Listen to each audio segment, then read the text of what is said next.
রীতিমতো আগুনের যে দমকা, মানে একদম দেখা গেল যে আগুন দাও দাও করে জ্বলে উঠলো, এরকম বিস্ফোরণ ঘটেছে।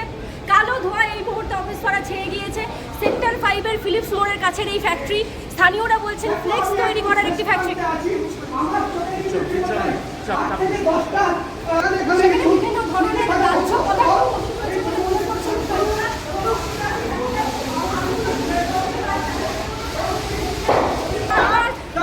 কিন্তু সেই দাহ্য পদার্থগুলো জ্বলে উঠছে এবং বিস্ফোরণ দেখতে পাচ্ছি এই মুহূর্তে কার্যত আবারও সেই বিস্ফোরণের ফলে যে আগুন লাগে, সেই আগুন একেবারে রীতিমতো দাউ দাউ করে চলছে এই মুহূর্তে।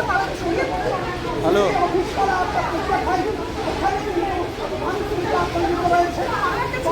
চেষ্টা করবো